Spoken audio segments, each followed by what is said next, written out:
공부하는 개미의 주식사냥 일지. 안녕하세요. 사냥개미입니다. 자, 구독자께서 일전에 신청 주셨던 종목이에요.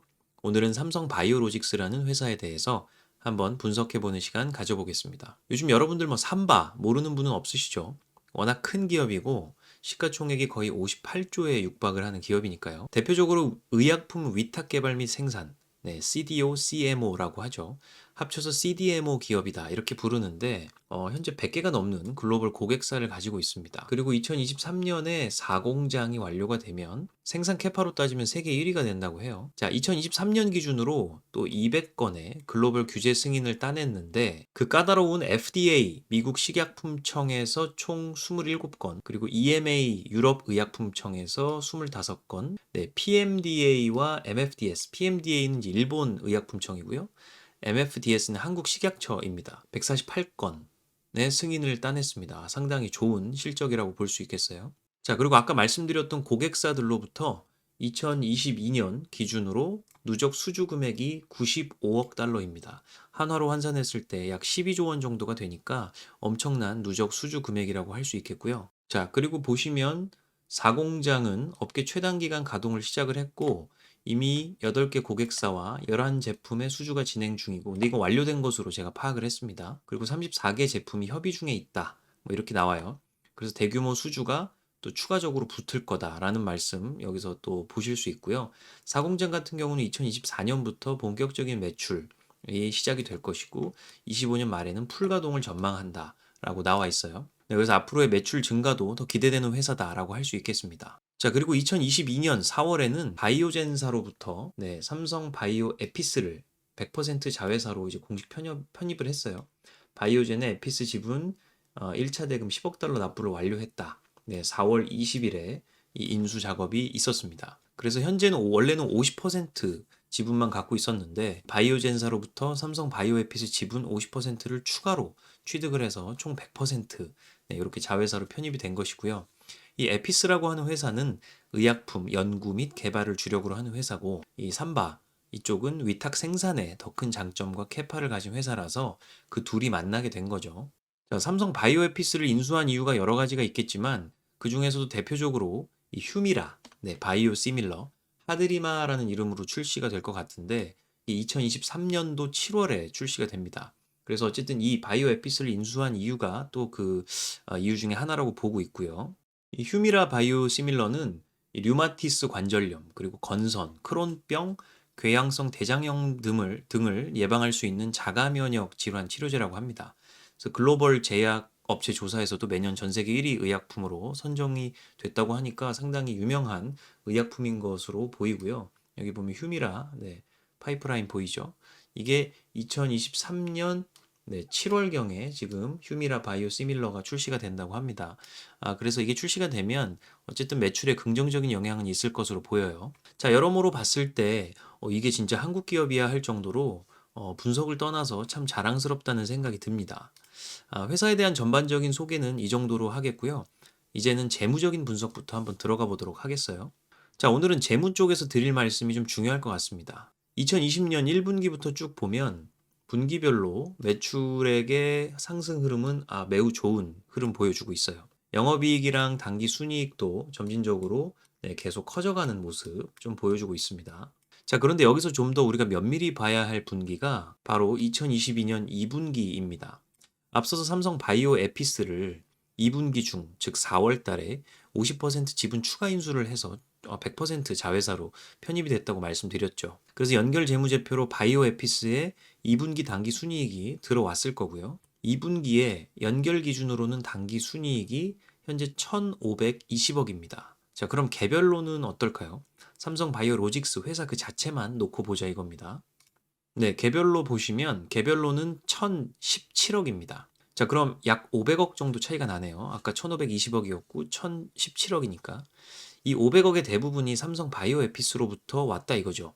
자, 그런데 1분기는 어떤가요? 물론 이때는 삼성 바이오에피스 지분이 50%일 때니까 연결 재무제표에 반만 들어왔겠지만 어쨌든 개별 기준으로 당기 순이익이 1,413억이었고요. 연결 기준 당기 순이익은 1,469억이었습니다.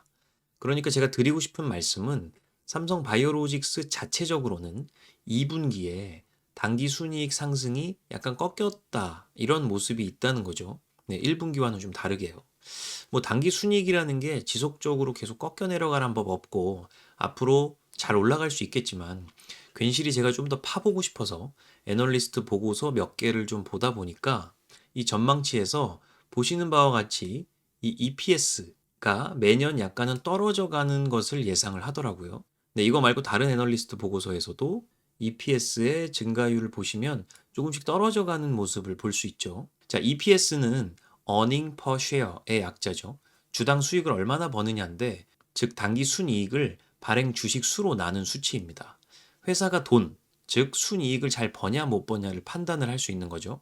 제가 이 EPS 말씀을 왜 드리냐면 실제로 바이오 또는 IT 테크 기업들과 같이 성장주로 분류되는 주식들은 고퍼에 사서 저퍼에 팔아라라는 기존의 사고방식과는 좀 반대되는 통념과 관련이 있어서예요. 자, 원래는 저퍼주를 사라고들 뭐 많이 들어보셨잖아요. 네, 저평가돼 있다. 네, 근데 그것과 반대로 고퍼주를 사라는 거죠. 이상하죠? 자, 이해를 돕기 위해서 아마존 주가 차트를 예시로 들어서 이걸 좀 쉽게 설명드려 볼게요.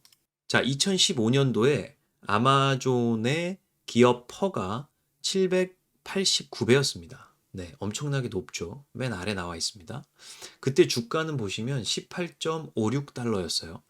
그런데 2021년도 말에 가보면 아마존의 기업 퍼가 51.3배였습니다. 업계 평균 퍼 수준으로 내려온 거죠. 그때 주가 보시면 166달러 수준입니다. 약 6년간 거의 9배에서 10배가 상승을 한 거죠. 대단하네요. 자, 만약 우리가 이렇게 고퍼에 사서 저퍼에 팔았다면 엄청난 수익을 거뒀겠죠. 자, 근데 여기서 가장 중요한 게 있습니다. 바로 이 중간에 있는 EPS의 흐름이에요. 자, 2015년도에 주당 0.02달러였던 EPS가 2021년도 말에는 주당 3.24달러가 되었습니다. 단순히 배수로만 따지면 162배입니다. 네, 회사가 단기 순이익 증가율이 엄청 낮다는 소리죠. 즉 주가의 증가 속도보다 단기 순이익의 증가 속도가 훨씬 더 빨랐다는 소리입니다. 자, 그럼 이제는 삼성 바이오로직스의 퍼와 주가 흐름, 지금 아마존과 한번 비교를 해볼게요. 자, 2019년도에 삼성 바이오로직스 퍼가 약 88에서 90배 정도 수준이었습니다. 이것도 물론 꽤 높은 수준이에요. 그런데 주가가 가장 정점을 찍었던 순간인 2021년도 8월 부근을 보면 퍼가 약 270배 정도가 됩니다. 자, 아까 아마존과는 좀 다르죠.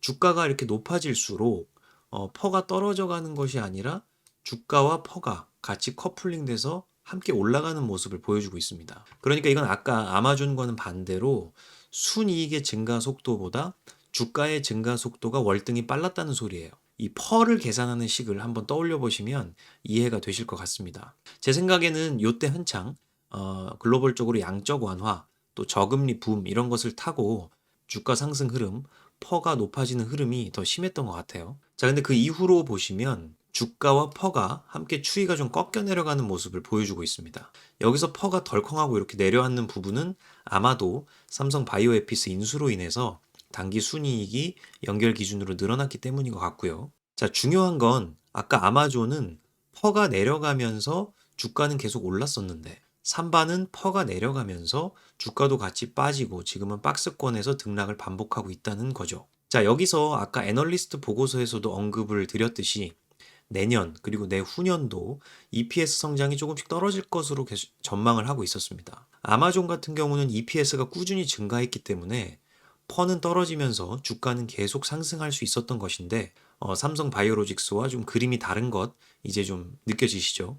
자, 물론 삼성 바이오로직스가 초반에 말씀드렸던 것처럼 참 좋은 회사인 것은 분명합니다만 데이터적으로 봤을 때 앞으로 큰 폭의 상승 흐름이 나올 수 있나 뭐 이런 것들 한번 생각해 보면 EPS 증가율이 높아야 하는데 그게 몇 년간은 좀 쉽지 않겠다 싶은 거예요. 네, 뭐 물론 제 개인적인 생각입니다. 자, 어쨌든 재무적으로는 이 정도가 가장 중요한 포인트였던 것 같아서 여기까지 한번 정리를 해보겠고요. 다음으로는 수급적, 기술적으로 한번 바라보겠습니다. 자, 2019년도 9월 정도부터 엄청 큰 폭의 상승 흐름이 있었죠. 약 25만 원이었던 주가가 쭉 올라서 2020년도 9월에는 약 84만 원 수준이 된 거니까요. 3배 이상 상승했던 모습이었습니다. 그것도 1년 만에요. 자, 우선 여기서 우리가 주목해 봐야 할 부분은 바로 이 아래에 있는 분산 비율 쪽입니다. 자, 여기서 파란색 선으로 표시된 개인의 분산 비율은 주가가 오르는 동안 계속 쭉 내려갔죠. 반면에 빨간색 선으로 표시된 세력합 분산 비율과 핑크색 선으로 표시된 외국인의 분산 비율은 주가가 오르는 동안 개인의 물량을 빼앗으면서 계속 주가 상승을 이끌어냈던 모습을 볼 수 있어요. 계속 늘어났죠. 이게 항상 제가 말씀드리는 수급의 중요성입니다. 왜 우리가 고래상어 같은 외국인 투자자 그리고 기관 투자자들을 꼭 따라가면서 투자를 해야만 하는지 그 말씀을 드리는 거죠. 자, 어쨌든 이 분산 비율에 대해서 한번 말씀드렸고 그 이후로 쭉 외국인보다는 또 이제 기관 투자자들을 중심으로 계속 이 물량을 늘려온 모습을 볼 수 있습니다. 그만큼 회사에 대해서 중장기적으로 좋게 본다는 뜻이겠죠. 자, 다만 박스권 흐름에 들어선 시점부터를 살펴보자면 재작년 2021년 12월 정도부터라고 봐야 될 것 같아요. 지금 보시면 외국인 투자자의 수급들이 주가의 흐름과 계속 같이 커플링 돼서 등락을 반복하면서 스윙하는 모습 볼 수 있죠. 네, 이렇게 올라갈 때 올라가고 내려갈 때 내려가고 70만 원대 초반 요때죠. 90만 원 정도 사이 요때에 계속 왔다 갔다 하는 진폭을 보여주고 있습니다. 그러니까 지금 결론적으로 말씀을 드리면 외국인들이 물량을 큰 폭으로 늘리지는 않는다라는 뜻입니다. 이게 코스피상으로 보면 외국인이 크게 물량을 늘리기 시작했던 시점은 작년 7월 초 정도부터입니다. 이때 보면 계속 외국인들의 매집 수량이 늘어나는 모습 볼 수 있죠. 자, 반면에 삼성 바이오로직스는 작년 7월 정도부터 계속 박스권에 갇혀 있는 모습이고요. 외국인들도 딱히 물량을 늘려가지는 않은 모습. 네, 그래서 샀다 팔았다 하면서 스윙을 하는 모습입니다. 이 외국인들과 세력들의 평균 단가선을 한번 보면 딱 어디를 저점으로 지지받고 다시 스윙하는지 눈에 확 띄죠. 이 핑크색 선이 외국인들의 평균 단가고요. 빨간색 선이 세력합의 평균 단가입니다. 이 기관 투자자들이 조금 더 평균 단가를 낮게 잘 형성하고 있네요. 자, 어찌됐건 저희 투자자 입장에서는 이 수급적인 부분만 보더라도 약 78만 원대 정도를 지지선으로 생각을 하고 그 가격에 오면 매수를 적극적으로 고려를 해봐야 된다는 것을 알 수 있습니다. 자, 그리고 최근 들어서 주가가 좀 떨어지면서 개인의 분산 비율은 좀 올라가는 모습을 보여주고 있었는데 이 개인 분산이 다시 꺾여 내려가면서 외국인과 기관 분산 비율이 올라가는 그러한 수급 흐름을 보여준다면 단기적으로 스윙 투자 접근 가능하다 이런 것으로 보입니다. 자, 최근 한 주 동안 외국인 그리고 연기금의 흐름 한번 보면 외국인의 수급 흐름 뭐 나쁘지 않았어요. 약간 한 주간의 수급 흐름이 플러스로 돌아서는 모습이고 연기금 또한 아주 약간 플러스로 돌아서는 모습 보여주고 있습니다. 이 종목의 메인 플레이어는 연기금이고요. 두 번째 플레이어가 외국인이라서 사실 연기금이 조금 더 달라붙어 주어야 실제로 주가가 튀어오를 수 있는 흐름을 보여줄 것으로 보입니다. 그래서 여러분들께서도 연기금 그리고 외국인들의 매일매일의 수급 흐름을 체크하시면서 이 한 주간의 수급 흐름 그리고 한 주, 2주간의 수급 흐름이 더 확실하게 플러스로 힘이 붙는 모습으로 바뀐다 싶으시면 그때 분할 매수로 접근을 하시면 좋겠어요. 제가 간단히 할 수 있는 수급 분석 방법은 영상으로 따로 올려놨으니까 참고 부탁드리겠습니다.